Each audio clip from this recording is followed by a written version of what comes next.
Petrol is a Muggle liquid fuel used to power their vehicles. Perhaps you'll learn more about it in Muggle studies.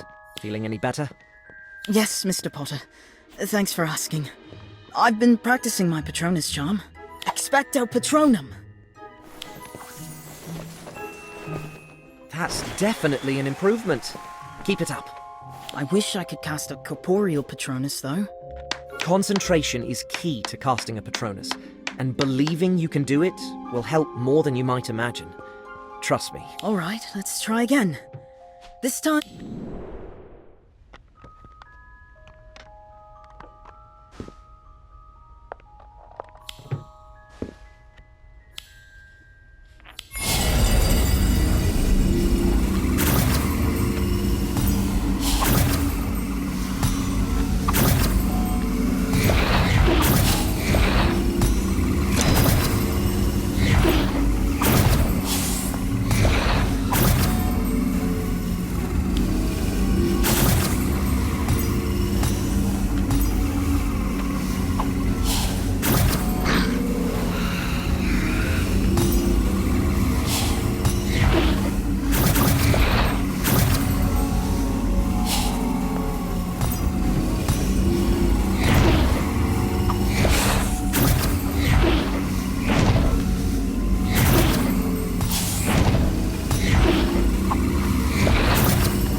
Oh no!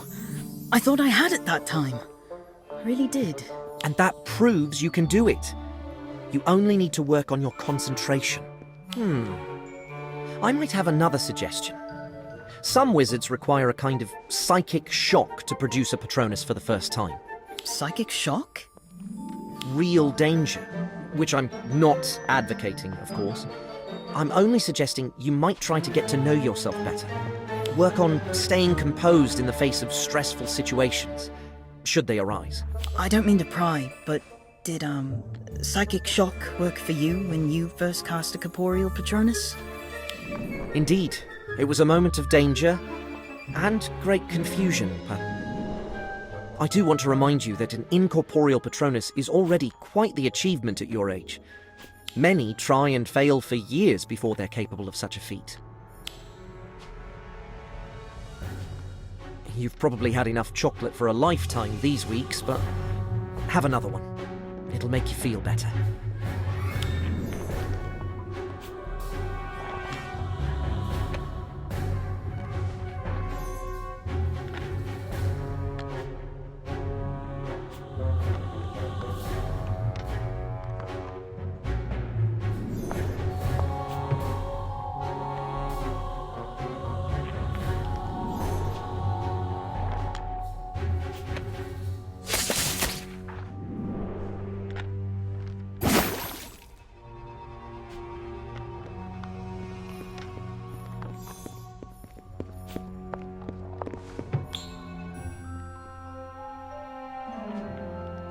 Have some.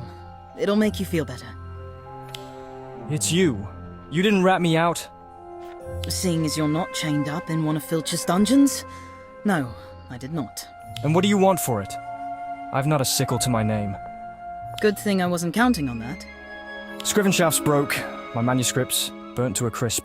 Now I truly have nothing. So take your pity elsewhere. No one wants to deal with someone who has nothing. Even the loan sharks won't talk to us anymore. How did Scrivenshaft end up borrowing from them? Everyone loves your quills. I even received some fancy ones for my birthdays. My family's run Scrivenshaft's quill shop for generations. It's never been as profitable as joke shops or honeydukes. But quills are something everyone uses, so we kept a delicate balance. Everything changed when the Dementors attacked. Tension rose, business dropped, and before we knew it, we couldn't pay our bills. Yeah, from that Midas character. He's a real piece of work. I've got until the end of the month to pay up, with interest or he's going to take the shop. Why you? Where's your father? Gone. Left us with nothing but debt and a hastily written apology. The coward. The worst part is, I know I can make the shop work if I could get out from under all the debt. I grew up in the shop. I know how to run it. I don't want to lose it. Believe it or not, that's the truth. Mm-hmm.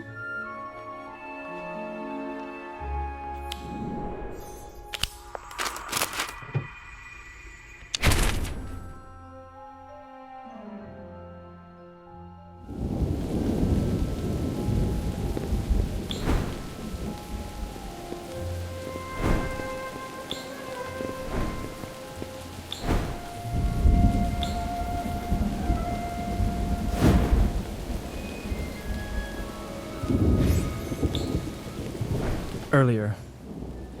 Thanks for the chocolate. It did cheer me up a bit. If there's anything else you'd like to ask, just go ahead. Is that why you stole the sword? I overheard how valuable it was in Hogsmeade. Thought it might tide us over. I know stealing is wrong, and believe me, it tortured me. I was too anxious to sleep for nights, listening for Filch's footsteps, waiting for them to take me in. If I had any other choice, I wouldn't have done it.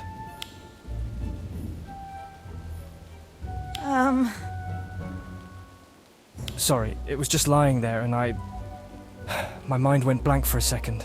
We sold everything that's worth anything, including the shop's expensive quill display.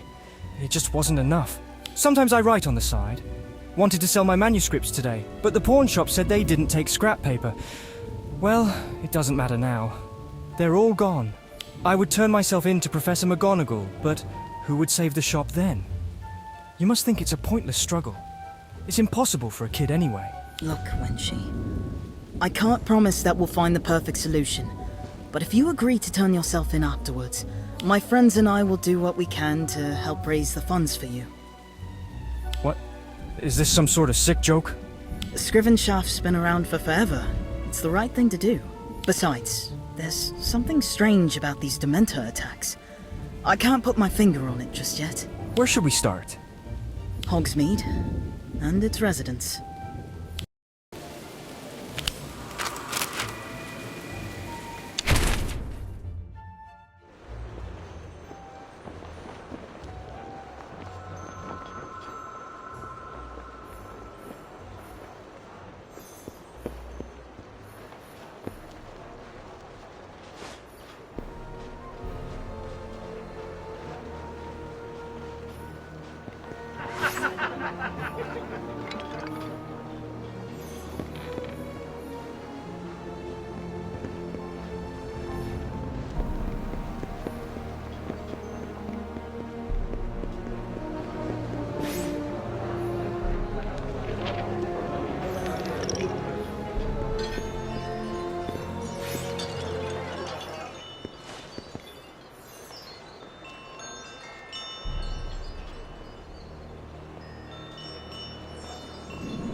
Mm-hmm.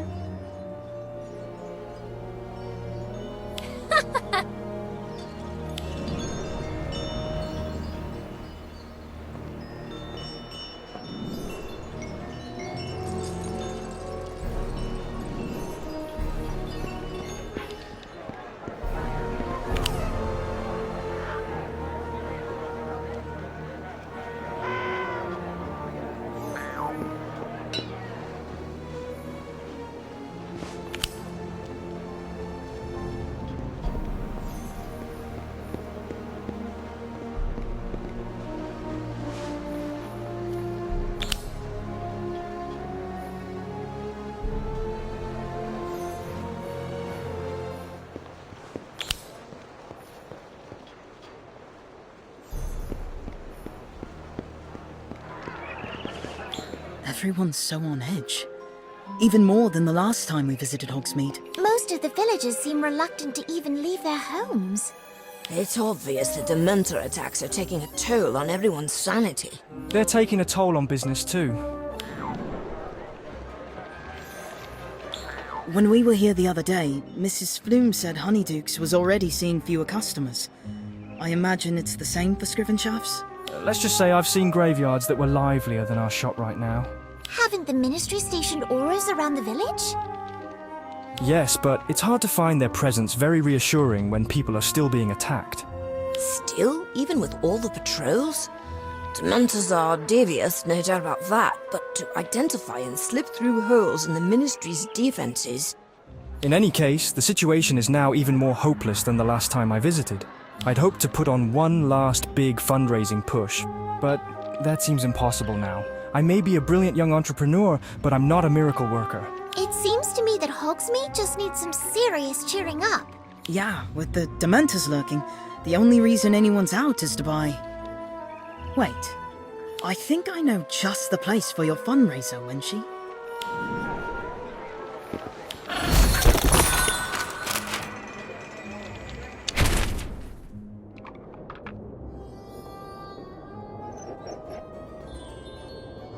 Dementors aren't all bad for business. I hear chocolate sales are up 50% here at Honeydukes. This might sound mad, but I fell in love with a Dementor once. No, it's true. It really took my breath away. Thank you. Thank you for coming. Don't forget to check out our Scrivenshaft quill selection and get a free sugar quill with every Honeydukes purchase.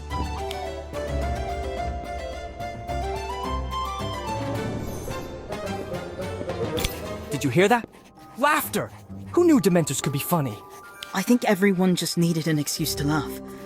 I know poking fun at the Dementor made it seem less scary to me. Maybe the rest of the villagers will be a little less afraid now too. Thank you for finding the perfect place. The only shop with a decent number of customers here at Hogsmeade. Can you blame them though? Chocolate is now a necessity for everyone. And it wouldn't have worked without your talents. You should really consider writing comedy as a career. You'll be more famous than Gilderoy Lockhart in no time. Hopefully with a better reputation. It was once my dream to write the best stories with our Scrivenshaft quills, but now...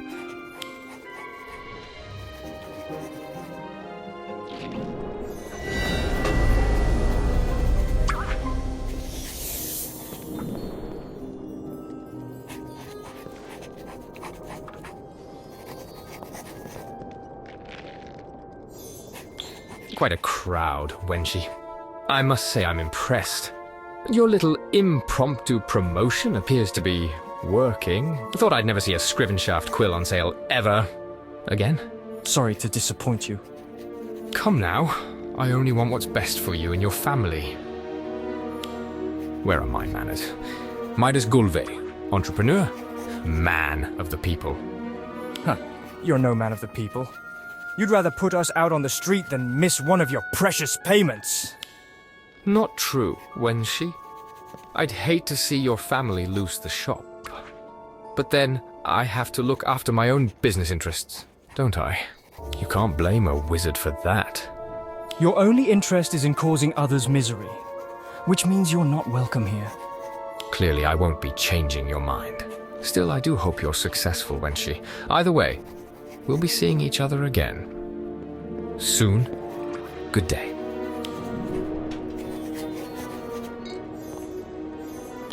I see why you don't like him, Wenshi. Yeah, what a snake. This is going to seem odd, but I have this strange feeling. Like there's something familiar about him, but I can't put my finger on it. I'm sorry, I get so angry anytime he comes around. He brings out the worst in me. Forget him, Wenshi. Just look around. Look at all the smiling faces. You did this. You're right. This has been a good day, and it's not over yet. I've still got a few more jokes to tell.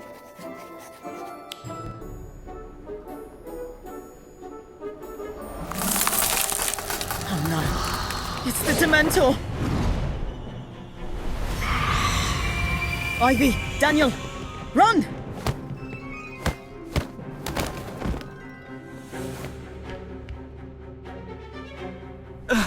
Just stay back! Expecto... Expecto Patronum!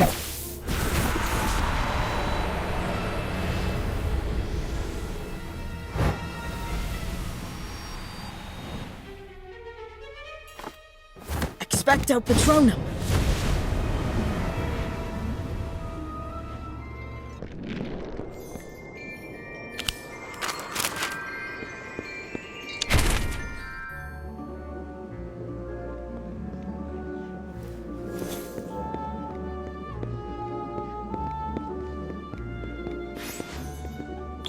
All that work.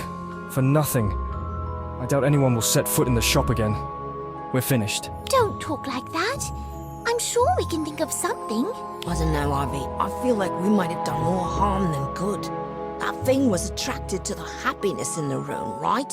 Yes, they feed on it. Happiness, joy, pretty much any positive emotion. They take it all, leaving you with nothing but your worst memories, repeating over and over in your head. It's awful. Sorry, this wasn't my first run-in with a Dementor. I'm afraid it's put me in a rather melancholy mood. Believe me, I know what you're going through. What was your first encounter? It was shortly after my father left us. I'd gone into the Forbidden Forest to be alone, and stumbled upon the foul thing in a clearing. If it hadn't been for the aura, I'd have been done for. You were lucky that Aura was around. Lucky? He's had 2 run-ins with the same Dementor. If you ask me, that's some serious bad luck. Actually, I don't think it is. I think Wen Shi is being targeted.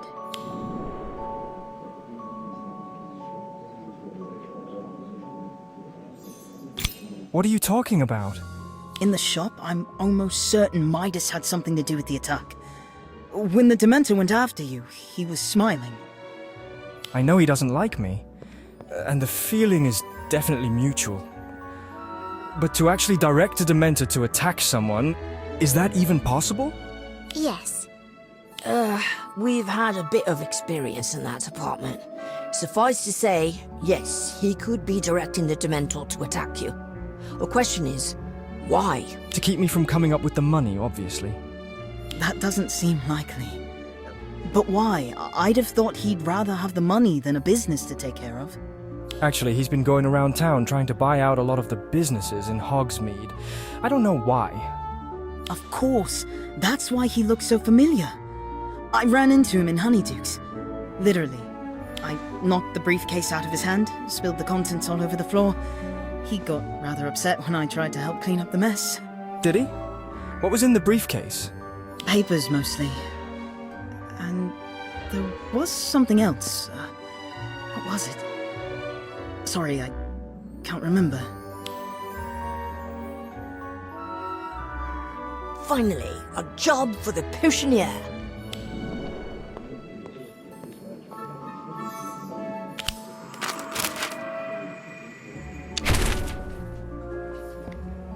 You're lucky. I've been working on perfecting my memory potion. This should help you remember exactly what happened. Is it really that good? I might ask for one before the next History of Magic quiz. Okay, bottoms up.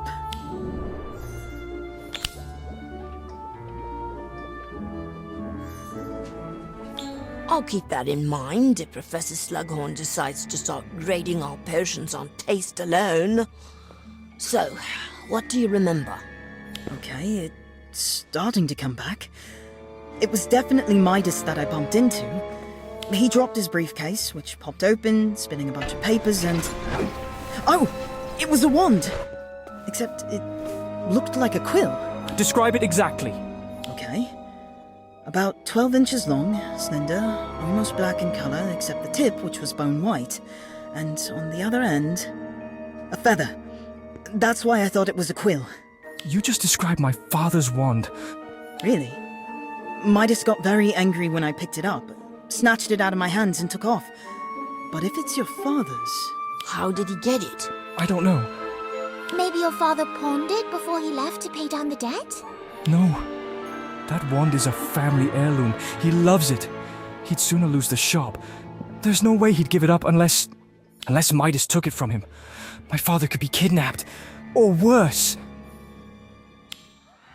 And so darkness descends upon the once lively village.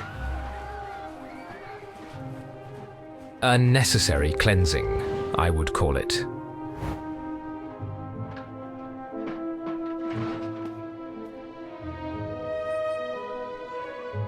Hogsmeade is now free of senseless quarrels, baseless accusations, and fruitless schemes. The guilty hide in their homes, unaware of the suffering they've inflicted upon the poor and the powerless. They're cry, they cower, they crumble, in the shadow of my robed friends.